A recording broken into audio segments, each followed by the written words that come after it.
from 100K per month burnout to $1 million per month. These are the 3 things that we've used personally to get to over $1 million per month. And if you don't know who I am, my name is James Lewis, CEO of Whitewater Investments and Biz Leads. And we've worked with dozens of companies who come to us in the same position, making 50 to 100K per month. And we need to get them to $250,000, $500,000 per month. So in this video, I'm going to quickly go over the 3 things that we did and what we actually do with our clients in order to get them there. So let's jump right in. Now, the answer is planning, structure, and scaling. So firstly, let's jump straight in. Plan the business like a machine, not a hustle. Common mistakes in planning. And what I mean by planning is your monthly and weekly basically improvement cadence that you go through and use. So a lot of people scale ad spend without understanding actual CAC limitations. CAC means cost to acquire a customer. A lot of people hire based on feeling overwhelmed, not data that supports the company, meaning they're either not profitable enough and they start hiring, or they don't actually have the systems and processes in place to actually do it.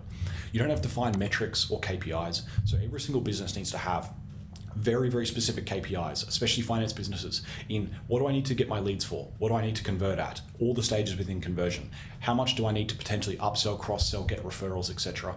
And every number like that you need to know. Then fail to account for true costs and profit models. So what this means is there's a lot of discretionary expenses that you don't consider and don't factor into models, like scaling commissions, like if lead cost gets a bit too high one month, if you, for example, have someone who takes time off and how that affects your lead flow and your business and your revenue. You need to account for all of these things, okay? And then reacting to monthly fluctuations instead of actually planning for them. So you always have your target. We usually do 3 metrics, and people that we work with, we do 3 metrics.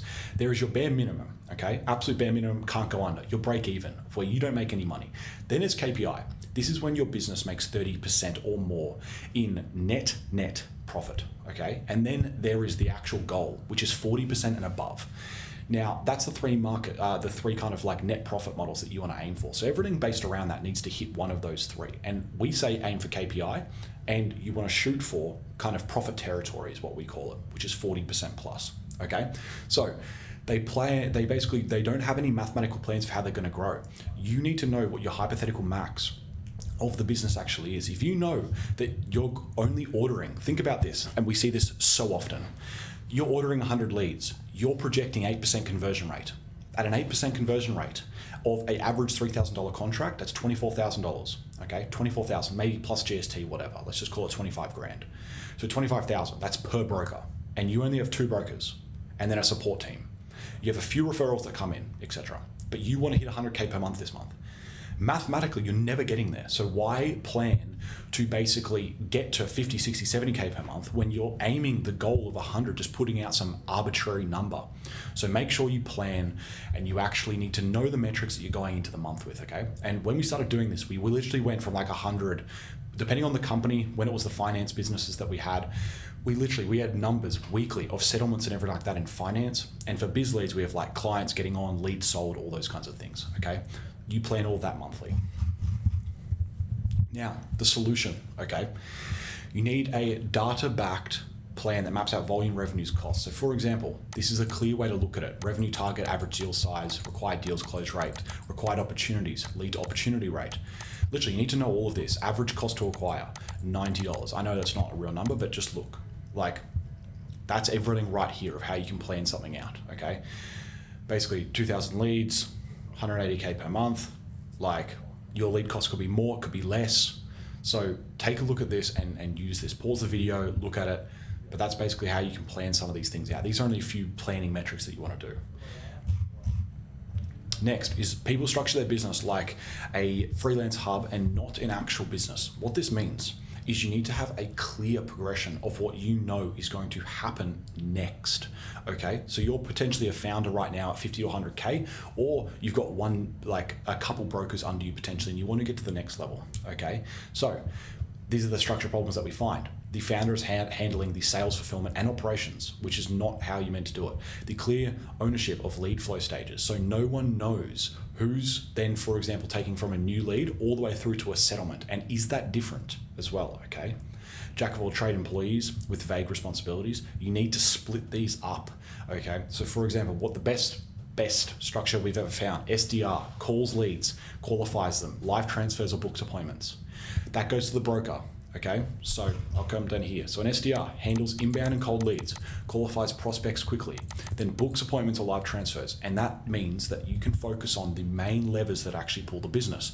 Initial contact within 5 to 10 minutes, assigning leads by rep, tracking conversions, contact rates, cost to acquire per channel, individual performance dashboards, and then weekly performance reviews.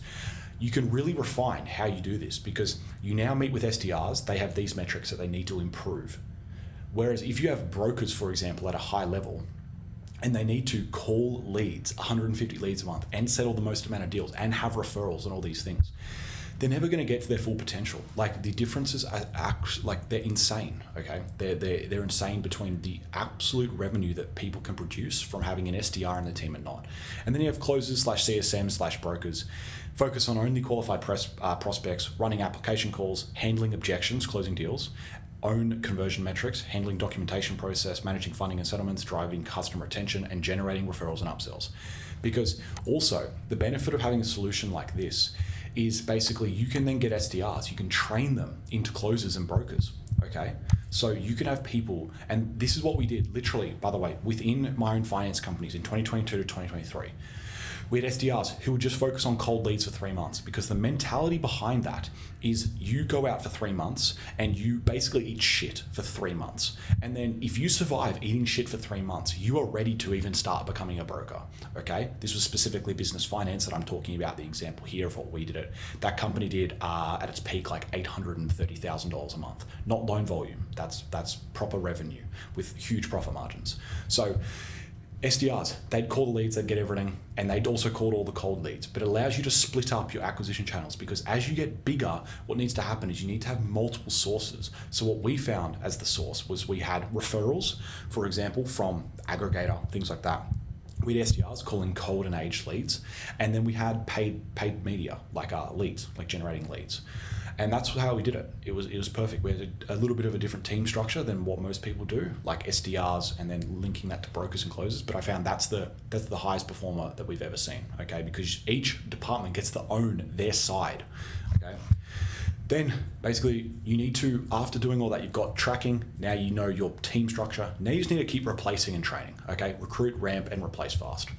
So reactive hiring only when overwhelmed, not proactively hiring.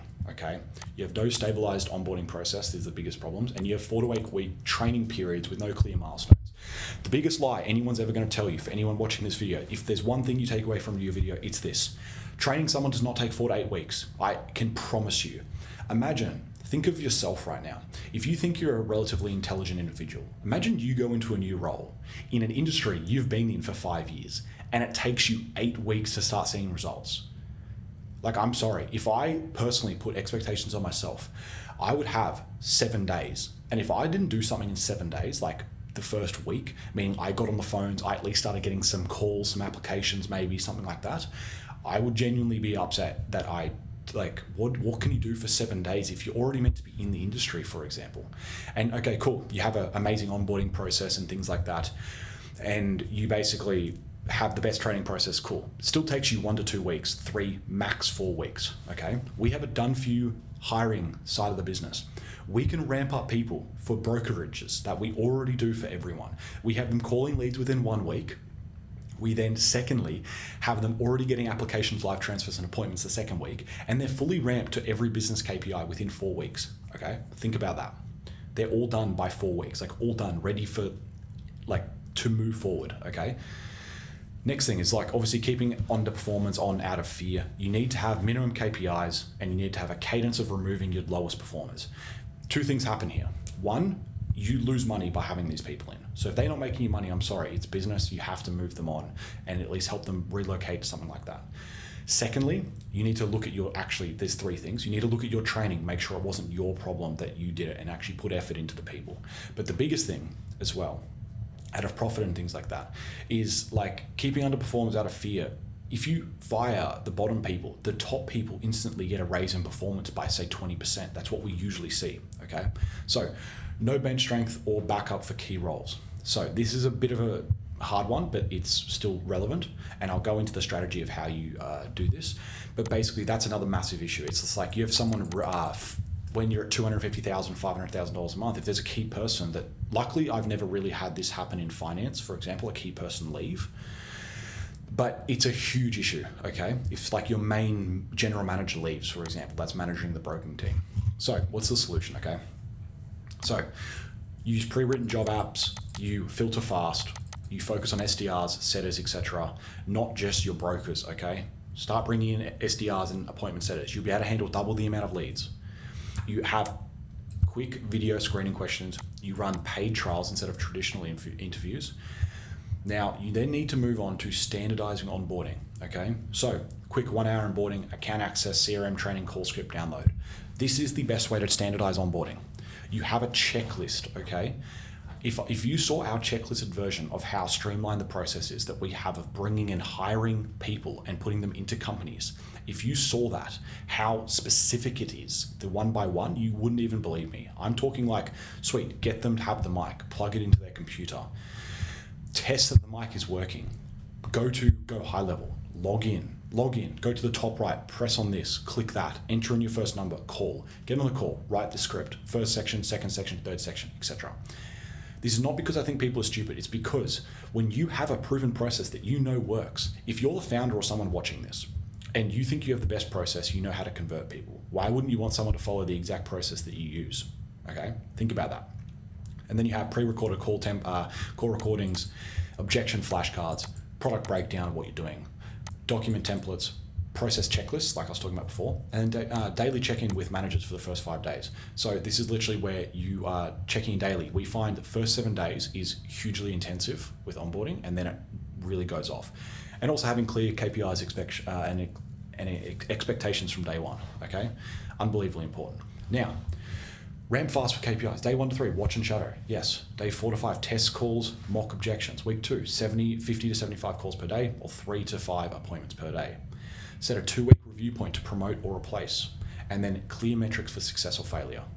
Okay? This is how you hire. Please, like, look at this. This is literally the tactical breakdown of how you hire. Okay?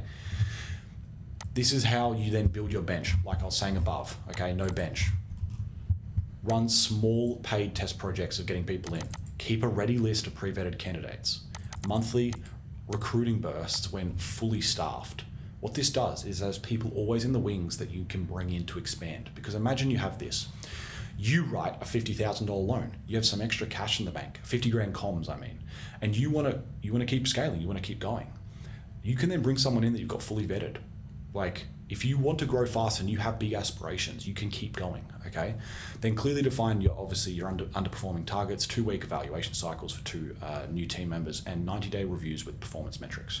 This is how you ongoingly then improve, okay, and look at this. So fast replacement, because when you don't have them up to standards, basically, you need to, unfortunately, fire and replace. It's how it goes. I'm sorry.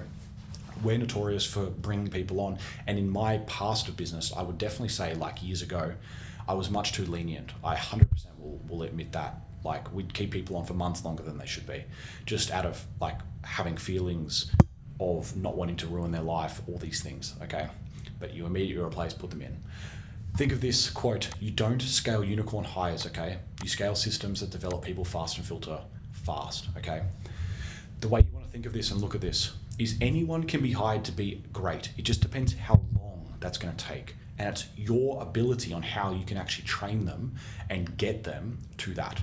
Learning a new skill, if they're not someone who's at the best, is literally the same environment and a different behavior, okay? So they get on the phone, they say the wrong thing. Guess what? You then tell them, at this point of the call, this is what you say. Sweet, say it again. Sweet, say it again. Sweet, go again. Yep, perfect, that was good. Say that next time you're on the phone with that person, with your next prospects, okay? Your system is the limitation of your business right now, getting to $250,000, $500,000 per month, okay? That is the limitation. As I said, you don't scale unicorn hires, you scale with systems.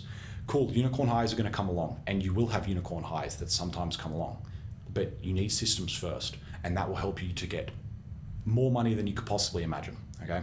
So these are all the tips and the 3 biggest things that helped us go from 100K per month to $1 million per month, and this is in finance. We had the companies, I had the companies back in 2022, 2023. We scaled 3 finance brokerages to $1.3 million per month from only a few $100,000 when I bought in. I'll speak to you guys soon. Hey guys, thanks for watching as always. So if you enjoyed the video and you want more content, like, subscribe, more content's always coming. And if you turn the bell notification on as well, we post weekly content and things come out all the time. I'm trying for at least 1 or 2 posts, but apart from that, I appreciate you guys as always, and I'll speak to you guys soon.